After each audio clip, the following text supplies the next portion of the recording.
This is a video featuring astronomical images I have been able to capture with my smart telescopes. For some background on my history with astronomy, my equipment, etc., please see the introductory video to this series, link at the top right of your screen.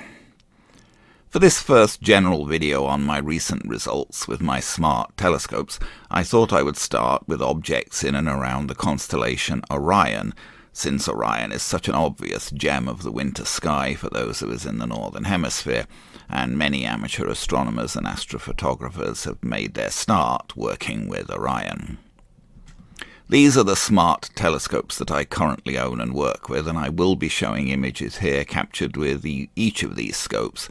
However, there will naturally be more from the scopes with which I feel I've had the best success. Here's a general view of the constellation Orion, as it might be positioned in the sky on a midwinter evening.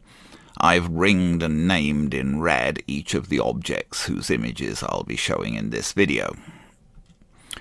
Going in a bit closer, here's the layout of just the main part of Orion itself, and here I have inserted miniatures of some of my own images where the objects I'll be showing are located. And here a bit further in again, showing just the lower part of Orion from the belt down, with images showing from top to bottom M78, the Friendly Ghost, the Flame Nebula, the Horsehead Nebula, the Running Man Nebula, and the Great Orion Nebula. The Great Orion Nebula in Orion's Sword is the second most readily visible deep sky object in northern skies, the Andromeda Galaxy being the most readily visible. The Great Orion Nebula can be made out with the naked eye as the fuzzy central star in Orion's Sword. As such, it has been known to humans since antiquity. It is a massive cloud of gas in which new stars are being born, in our own galaxy, of course. It is so bright because it's the closest such star nursery to Earth, around 1,350 light-years or so away. Whilst visible to the naked eye, the nebula begins to show structures in any telescope. It was, I believe, one of the first ever deep-sky objects to be photographed. The first image, taken by Henry Draper in 1880, is shown at left here, and there's not too much to be made out there. But the image at right, taken by Andrew Ainslie Common in 1883, shows the nebula in a way much more comparable to modern images. This image also makes clear the reason for the separate cataloguing of Messier 42 and Messier 43. Messier 42 is the main large lower nebula. Messier 43 is the small bright bit at top, which appears separated. M42 and M43 have been the first astro-photographic targets for many just getting into the hobby. Here's an image from 5 minutes of frames captured with my Celestron Origin 6-inch RASA scope on the 13th of December 2024. This is the image as rendered directly after observing by the scope's own software. Here's that same image after some processing in Graxpert, Serial, Cosmic Clarity, and GIMP. And here's a version that I stacked from the Origin's raw frame data and then processed in Graxpert, Serial, Cosmic Clarity, and GIMP. This is an image of the Great Orion Nebula processed from 5 minutes of data captured with my C-Star S50.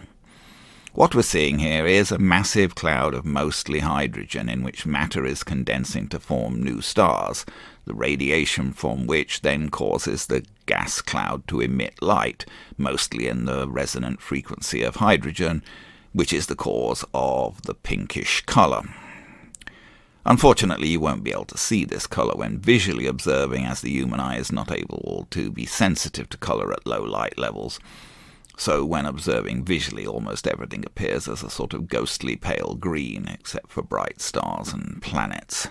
But an electronic capture device such as that in the C-Star can capture the light and reflect its true frequency. I was using a filter when capturing this data to suppress unwanted light from the moon, terrestrial lights, etc. outside the target frequency range. Not a great image really, the stars are elongated and there's quite a bit of noise, but this is only 5 minutes of data from a small scope. Here's another version of that same S50 image processed to sharpen and bring out the colour a bit. And here's a third version from that same data, perhaps overdoing the brightness a bit, but bringing out the colour nicely. The light bit at top right is not an imaging error, that is the edge of the nebulosity around the running man, which we'll be looking at shortly. Here's an image of the Great Orion Nebula, processed from around 500 seconds of data collected with my smallest scope, the Dwarf 3, on January the 20th, 2025. This one was tough to get and not a great success. It was getting extremely windy. I set the scope to shoot 80 frames, and out of those 30 failed due to the wind. And even the resulting image from the 50 successful frames is a bit shaky. Also, the Dwarf 3 isn't the most suitable for photographing this nebula. The wide field of the Dwarf 3 doesn't suit that well, as the object doesn't cover that wide a field. Another problem is that even with 10-second subframes, the core of the nebula is completely overexposed. There are stars in there that should be visible, but there was nothing I could do to make them visible in this image, as the core was overexposed in every frame. Nevertheless, you can get quite a good view of the outer parts of the nebula in this image. The fainter nebula at top is classified separately as the Running Man Nebula, and is itself a good subject for a scope with a longer focal length. Here's a reprocessed image from that same Dwarf 3 data. Nothing to be done about the overexposed core, and the nebulosity around the Running Man at top doesn't show up very well because of the filtration, which brings out basic hydrogen and oxygen emission frequencies but suppresses other light, such as that from the reflection nebulosity. Here's an image of M42, M43 and the Running Man processed from 15 minutes of frames taken with my Vespera Pro Smart Scope, a 50mm apochromatic refractor, on March the 20th, 2025, using a duoband filter. M42 and M43 came out quite nicely, but because of the filter, not much of the Running Man nebulosity can be seen. Here's an image taken 3 days later on January the 23rd, 2025, again with the Vespera Pro, but this time with no filter, again for a total exposure time of 15 minutes. This version brings out the Running Man at top much better, and shows different colours in M42. Here's another version of that same data, this time manually stacked by me and then processed in Graxpert, Serial, Cosmic Clarity and GIMP. This has to be one of my personal favourite images. Now we're moving on to a more close-up view of the Running Man. Here's an image processed from 15 minutes of frames captured with my Celestron Origin 6-inch RASA on January the 9th, 2025. I used a duoband filter when capturing this image, and as noted, that was really a mistake as the filter tends to suppress the reflection nebulosity.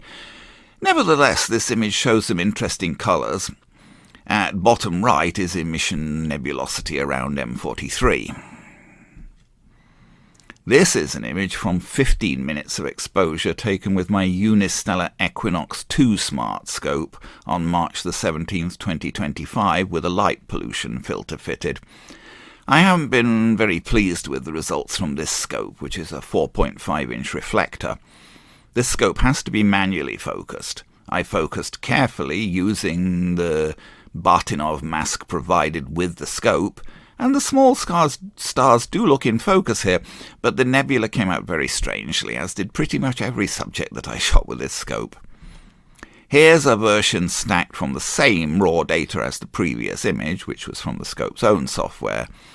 This version is sort of pretty in its own way, but it's kind of odd. Now here is a rather more satisfactory image of the running man, this time based on 15 minutes of exposure with my celestron Orion on January the 27th, 2025. No filter this time, and as you may see, a lot more reflection nebulosity comes out. And here's my final image of the running man for the moment. This is from that same 15 minutes of exposure with the Orion on January the 27th, stacked from the raw data and processed in Graxpert, Cyril, Cosmic Clarity and GIMP. The running man is a complex of emission nebulosity, molecules in gas clouds excited by radiation, reflection nebulosity, gas and dust reflecting light from stars, obscuring dust clouds, and bright young stars. It is collectively known as the running man because of the darker area caused by obscuring dust looking something like a man, although I can't say he really looks to me to be running. I'm not sure how you're supposed to see that. The components of the running man are actually somewhat further away than the Great Orion Nebula, about 1,500 light-years from Earth. The brightest nebulosity here was first noted by William Herschel in 1786. The more complex structures only became noted as instruments improved in the 1800s. Now we're moving up to the area around the left end of Orion's belt. Here is an image processed from 17 minutes of frames captured with my celestron Orion on December the 21st, 2024 using a dual-band filter. The glowing circles around the bright stars are not actually in the sky, they're distortions produced by the bright light in the telescope tube. At top left can be seen part of the Flame Nebula, another part of the Orion molecular cloud complex. All of this is between 1,300 and 1,500 light-years away. The halo at top left comes from Alnitak, the leftmost star in Orion's belt.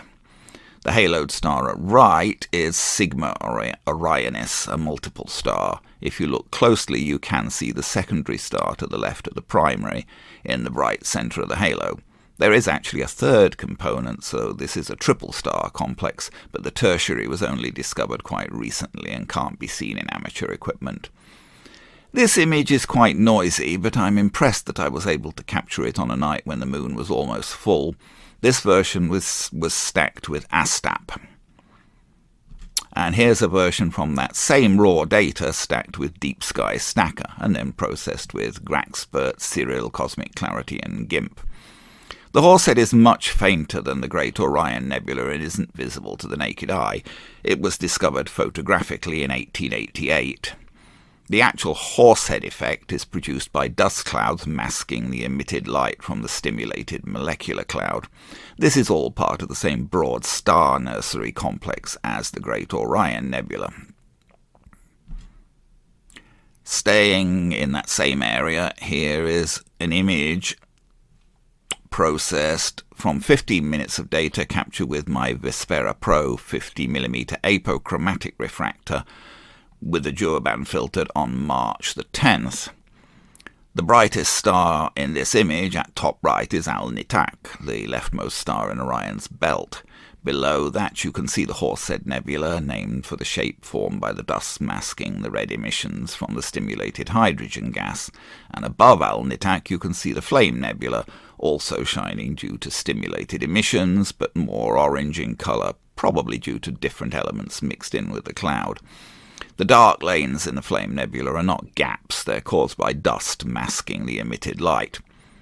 All of this is part of the massive clouds of gas and dust in which stars are being born, seen all around the Orion constellation, and physically located about 1,300 to 1,500 light-years from Earth in an arm of the Milky Way. Here's another version from that same data, this time stacked from the raw frames.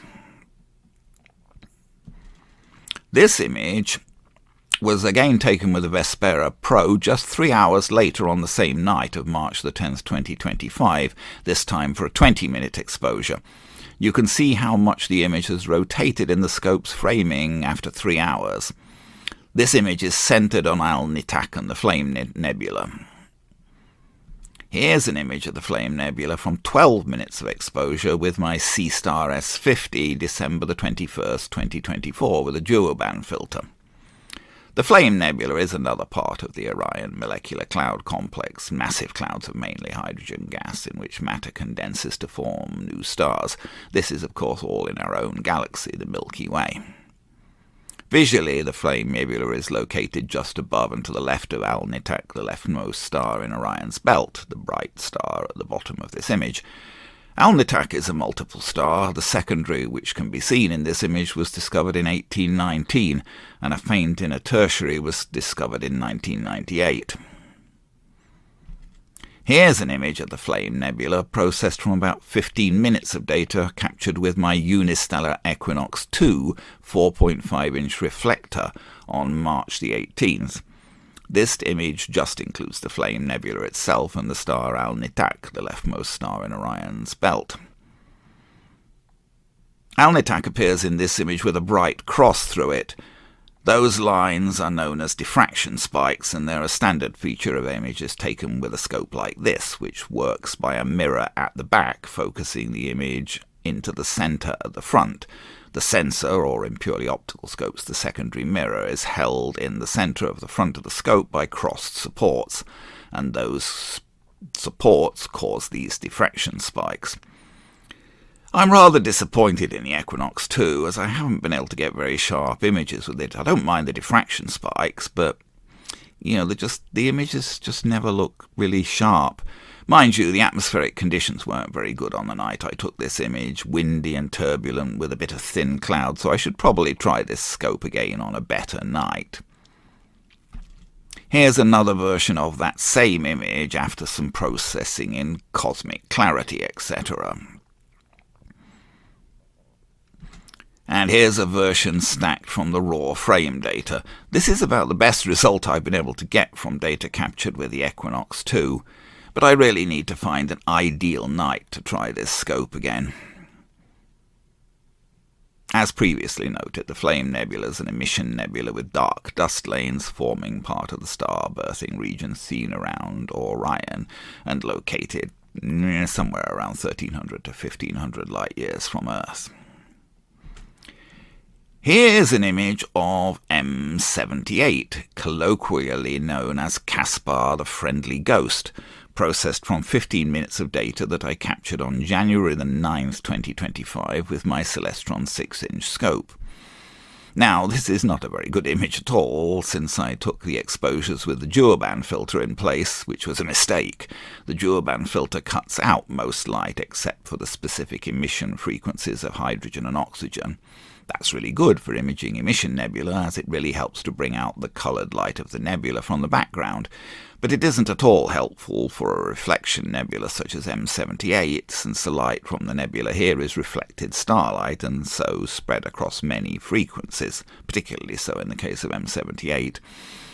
I'm including this image here because it does show M78 very much as it can be observed visually in a small telescope, and this makes it fairly clear how it got the name Caspar the Friendly Ghost, as it really does look like your classic sheet-over-the-head ghost. In a better image, much more nebulosity becomes visible, and the reason for the nickname becomes pretty much obscured. So here's a faint, spooky view of Caspar the Friendly Ghost. And here's an image of M78 from 15 minutes of exposure with my unistellar Equinox 2 on March the 17th, 2025, with a light pollution filter fitted, not really showing very much more than the previous image. Here's an image of M78 from 15 minutes of exposure with the Celestron Origin on January the 27th, 2025, with no filter. This is the final image as output by the scope's own software. And here's a version from that same 15 minutes of Origin data, stacked from the raw frames and punched up to reveal as much of the nebulosity as possible, at the expense of making the image rather noisy. This version does make the dark interstellar dust components much more visible. M78 is a reflection nebula, visually located in Orion above and to the left of the belt. The light we see from it is mostly starlight reflecting from clouds of gas and dust. There may be some stimulated emission light there as well. The first documented observation of this nebula was by Pierre Méchain, who worked with Charles Messier in 1780. and Messier included it as the 78th object in his catalogue of comet-like objects that same year. This nebula is located about 1,350 light-years from Earth, not all that far in universal terms. The dark lanes are caused by dust blocking the light, not actual gaps in the cloud. Okay, so now I'm going to leave Orion itself and cover a couple of other well-known deep-sky objects seen in the same general area of the sky and so typically observed around the same time. Here's an image of the Pleiades processed from 25 minutes of exposure with my Vespera Pro on April the 9th, 2025, no filter. This is one of the brightest star clusters in the sky, and as such has been well known and remarked upon since antiquity. It is located visually in the constellation Taurus. The Pleiades are also known as the Seven Sisters, and are designated as M45 from Charles Messier's 18th century catalogue of non-stellar objects, i.e. not single stars. He was basically looking for comets, documenting things that in the telescopes of his time might be mistaken for comets.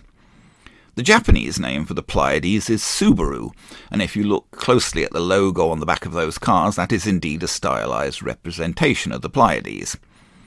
This is a cluster of relatively young, mostly blue stars, young in universal terms, i.e. less than 100 million years old. They are around 450 light-years from Earth, making them one of the closest star clusters and the closest of all the Messier objects. Here's an image of the Pleiades processed from 20 minutes of exposure with my C-Star S50 on December the 21st, 2024, no filter. The blue nebulosity around the stars results from the star's light being reflected from dust. The nebula is designated NGC 1432. It is now believed that the stars and the dust cloud are moving independently, so the stars are passing through the dust cloud. Here's an image of IC 2177, the Seagull Nebula, processed from 21 minutes of exposure with my Vespera Pro on March the 11th, 2025, with a duo-band filter. IC 2177 is a region of nebulosity that is seen along the border between the constellations Monoceros and Canis Major. The Seagull Nebula was first discovered by the 19th century Welsh astronomer and astrophotographer Isaac Roberts, and was described by him as pretty bright, extremely large, irregularly round, very diffuse. The German-born British astronomer William Herschel had spotted a small bright clump of nebulosity in 1785, but the rest of this nebula was only discovered photographically by Roberts almost a century later. Physically, it's located about 3,650 light-years from Earth. It's so large that even the 1.6 degree square view of the Vespera Pro can't capture all of it, and it is quite faint, requiring quite a bit of exposure to bring it out. Here's an image processed from 20 minutes of exposure with my Celestron Origin on May the 8th, 2025, with a duo-band filter. Now, this image resulted from how the Origin framed when I asked it to image IC 2177. It's almost impossible to reframe with a faint nebula like this, as you can't see the nebula until quite a number of frames have already been stacked. For some reason, the Origin has pointed at one of the wings of the Seagull and has missed the brightest part, the head, entirely. Here I've overlaid the Origin image on the Vespera Pro image, scaled approximately correctly. The Origin image shows one wing of the Seagull, including part of that wing that's not included in the Vespera Pro image. The Vespera image shows the whole nebula better, but still doesn't capture the whole of the wider, fainter portions well enough to really show the reasons for the Seagull name. Here's the Origin image again. The slightly separated lower area of nebulosity seen here wasn't included in the Vespera Pro image. Here's an image of the Cone Nebula and the Christmas Tree Cluster processed from 15 minutes of data captured with my largest scope, the Celestron 6-inch, on January the 21st, 2025, when it was almost 30 degrees below freezing. I had been trying to image these subjects since back before Christmas, when they would have been more seasonal, but my initial attempts failed. Even this attempt wasn't terribly successful. The image isn't framed all that well and it's kind of noisy. Still, you can see the objects. The Cone Nebula is the dark groove in the pink nebulosity at centre. The Christmas tree cluster is the rough triangle of bright stars at top left, with the brightest star being the base of the trunk, and the bright star next to the dark cone being the star on the top of the tree. What is seen here is a combination of emission from clouds of mostly hydrogen together with light from young bright blue stars, reflection nebulosity where the starlight is reflected from clouds of gas and dust, and dark lanes where dust clouds obscure the light from behind. This is all part of a star-forming area about 2,400 light-years from Earth. Visually, these objects are located in the constellation Monoceros, the unicorn. The cluster is readily seen visually. The nebulosity is harder to see. I thought these would make a nice Christmas card. Well, better late than never. Here's an image of the Rosette Nebula in Monoceros, processed from 27 minutes of exposure with my Celestron Origin on December the 13th, 2024, with a duoband filter. This is a molecular cloud, an area of star formation in our own galaxy, the Milky Way. It is located about 5,200 light-years from Earth. The fairly narrow field of view of the Origin can only include the area around the hole in the centre of the rosette. This version is the final image as directly processed by the scope's own software. Here's another version from that data, but stacked and processed manually. And here's another version from that same data, but with the colour punched up a bit more. Of course, there's always an artistic aspect to manipulating these images, as the aim is to display the relevant object detail as effectively as possible to the viewer of the image, and that involves all sorts of judgment calls along the way.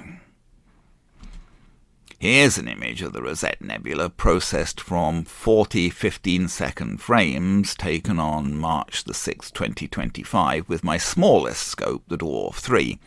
I took 48 frames, but 8 failed, I assume because of high winds shaking the scope and causing blurring. The Dwarf 3 is a really small scope, physically and optically. It's a 3-element achromatic refractor, with an aperture of 35 mm and a focal length of 150 mm.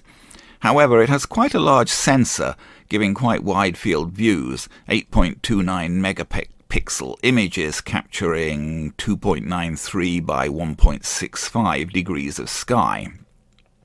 As such, the Dwarf is well suited to imaging an object like the Rosette Nebula, the main part of which is about 1.6 degrees across, although fainter nebulosity extends out further. Here's another version processed from the same Dwarf 3 data. I'm cheating a little bit here, at least in managing my presentation, as I did want to show this image from the Dwarf, which is quite successful, but I did image the Rosette Nebula again a few days later using my Vespera Pro 50mm apochromatic refractor, which has an even larger sensor, producing 12.5 megapixel images, capturing an area of sky about 1.6 degrees square, and not surprisingly that produced a rather better image of the nebula. Still, this image is quite impressive from such a small scope as the Dwarf 3. I do notice that the Dwarf tends to render image nebulosity with a more orangish colour. I assume that this is because of the nature of its built-in nebula filter, or perhaps also the colour bias in its sensor. The Rosette Nebula is a giant cloud of irradiated glowing gas, mostly hydrogen, in an arm of the Milky Way, a massive area of star formation containing many young stars located about 5,200 light-years from Earth. So we're seeing light from it that was emitted about the time of that historic ancient Egypt was taking place, before the pharaohs mostly. This light left the Rosette Nebula. Visually, the Rosette Nebula is located in the constellation Monoceros, the unicorn. There's some disagreement as to when this nebula was first observed and documented, certainly not until after telescopes began to be used for astronomical observation. The English astronomer John Flamsteed observed and documented some nebulosity in this area around 1690. Here's an image of the Rosette Nebula processed from around 19 minutes of data captured with my Vespera Pro 50mm apochromatic refractor on Monday, March the 10th, 2025. Besides having a larger aperture, still not very large, 50mm versus 35mm, this scope also has a larger, higher resolution sensor. This makes the data files large and time-consuming to process. 2.72 gigabytes altogether for this image, but it does result in a sharper, more detailed image. Here's another version from that same Vespera Pro data stacked from the raw data and processed. This image represents an area of sky 1.6 degrees square, so approximately 3 times the diameter of the full moon. Here's a final version of that same image with the contrast and colour improved a little bit.